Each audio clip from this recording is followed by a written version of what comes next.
पंजाबी जुबान में संग जहाँ दोस्ती और साथ के मानी में इस्तेमाल होता है, वहाँ उर्दू का लफ्ज संगम भी तकरीबन यही मानी रखता है। दो दरियाओं या नदी नालों के मिलाप की जगह को भी संगम कहा जाता है। सराइकी जुबान में सांगी साथी को कहते हैं और संग, सांग इन अल्फाज में पंजाबी और संस्कृत के अंग को माखज की सी हैसियत हासिल है, क्योंकि अंग जिस्म या जिस्म के किसी उज़्व को कहा जाता है। साथी, दोस्त और साजन को एक तरह से इतना करीब करार दिया जाता है कि जिस्म का हिस्सा ही समझा जाता है। संग, सांग और संगम के इस ताल्लुक और रिश्ते की वजह से रावलपिंडी की तहसील गोजरखां से 25 किलोमीटर दूर मगरब में आबाद सुई चीमिया के कस्बे के साथ मुल्हिक वो तारीखी किला है जिसको संगनी का किला कहा जाता है। संगनी का किला रामकोट और किला रवात के दरमियान मौजूद है, जिसकी उम्र का अंदाजा तो नहीं लगाया जा सका। अलबत्ता ये जरूर कहा जा सकता है कि इसे मुगल सल्तनत के दौरे वस्ता में दफाई नुक्ता नजर से तामीर किया गया था। सुई चीमिया से मुल्का पहाड़ी टीले पर वाक़या है,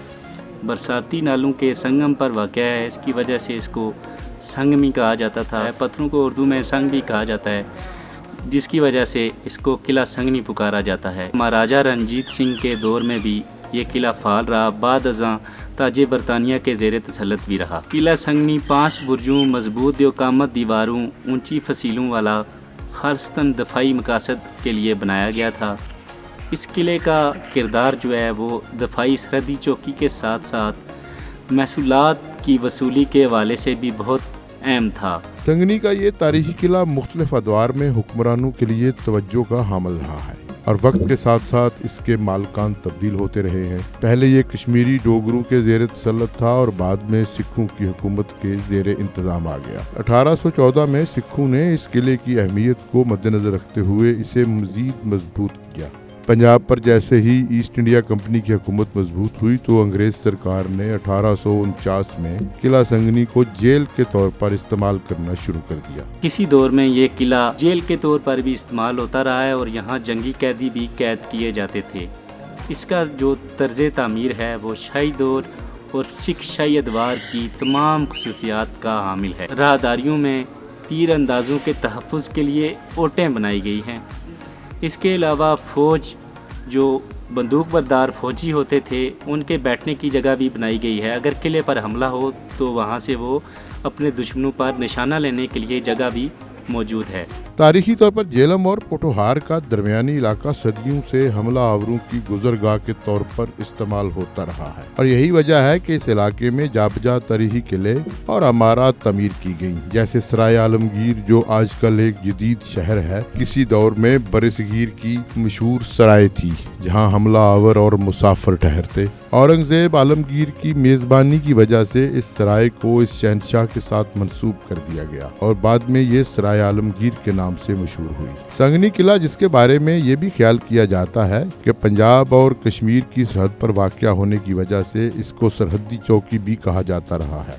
इसके बारे में मशहूर है कि इसको संगनी का नाम महाराजा रंजीत सिंह ने दिया। अगर इस किले का बगौर जायजा लिया जाए तो ये एक कुदरती चट्टान पर नहायत महारत के साथ तामीर किया गया है। मालूम होता है कि जिसके गिर्द एक मजबूत कुदरती हिसार मौजूद है। इसके मगरब में चट्टानी ढलवान है, जबकि किला के दफा के लिए 5 बुर्ज बनाए गए हैं जो ऊंची फसीलों के साथ मुल्हिक हैं। ये फसीलें जंगी साजो सामान के तहफ़्फ़ुज़ के लिए तैयार की गई थीं और बैरूनी हमले की सूरत में इनको मजबूत दफाई हिसार तस्वर किया जाता था और इंतहाई करीब पहुँच जाने वाले किसी हमला आवर की पेशकदमी को रोकने के लिए इन्हीं फसीलों से जवाबी या दफाई हमला किया जाता था। किला की दीवार में बाहर नजर रखने के लिए खुसूसी झांकनियां बनवाई गई हैं जिनमें सिपाही तीर और बंदूक वगैरह की शिस्त बांधकर कारआमद निशाना ले सकते हैं।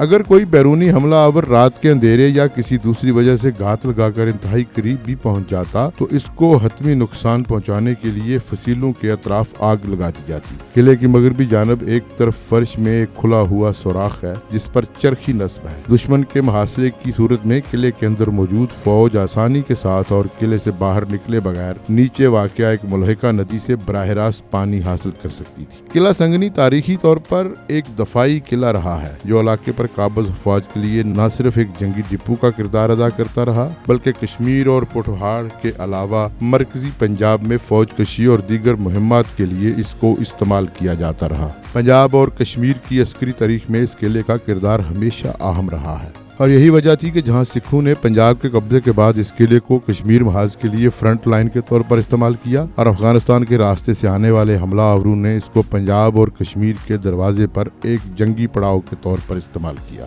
قلعہ سنگنی جہاں اپنی عسکری تاریخ رکھتا ہے، وہاں اس کے ساتھ ایک بہت مضبوط روحانی روایت بھی جڑی ہوئی ہے۔ قلعہ کے اندرونی حصے میں مشہور صوفی بزرگ صاحبزادہ عبدالحکیم کا مزار ہے۔ تاریخی دستاویزات سے معلوم ہوتا ہے کہ صاحبزادہ عبدالحکیم تبلیغ کے سلسلہ میں عراق سے براستہ ایران برصغیر میں وارد ہوئے اور انہوں نے سنگنی کے اس قلعہ کو اپنی آرام گاہ بنایا۔ واضح ہے کہ اس وقت یہ علاقہ ریاست جموں کشمیر کے زیر تسلط تھا۔ ایک روایت یہ بھی ہے کہ کشمیری ڈوگرا سپاہیوں نے صاحبزادہ عبدالحکیم کو اس قلعے میں داخل ہونے سے روک دیا، جس پر انہوں نے قریب واقع قصبے چکرالی کو ہی اپنی تبلیغ کا مرکز بنا لیا اور وہیں ان کا وصال ہوا۔ تاریخی روایات کے مطابق صاحبزادہ عبدالحکیم کے وصال کے 50 سال بعد چند مقامی افراد نے خواب میں انہیں دیکھا کہ وہ اپنی باقیات کو سنگنی قلعہ میں منتقل کرنے کا حکم دے رہے ہیں۔ اس خواب کی تکمیل کے لیے صاحبزادہ عبدالحکیم کے جسد خاکی کو وہاں سے سنگنی قلعہ لے جایا گیا اور قلعے کے بیچوں بیچ مزار تعمیر کیا گیا۔ صاحبزادہ عبدالحکیم کی وجہ سے بعد میں سنگنی کا نام سنگنی شریف ہو گیا اور آج لوگ اس کو اسی نام سے پکارتے ہیں۔ قلعے کے صحن میں صاحبزادہ عبدالحکیم رحمۃ اللہ علیہ کا مزار بھی ہے۔ ان کے متعلق بتایا جاتا ہے کہ وہ عراق سے تعلق رکھتے تھے۔ اسلام کی تبلیغ کرنے کے لیے وہ ہندوستان آئے۔ بعد میں یہاں قلعہ بننے سے پہلے وہ اس جگہ پر جو مقامی لوگ ہیں ان کے مطابق وہ یہاں چیلا کشی کیا کرتے تھے۔ ان کی وفات کے بعد ان کو یہاں قریب ہی موجود ایک گاؤں چکرالی کے نام سے مشہور ہے، اس میں ان کو دفن کیا گیا۔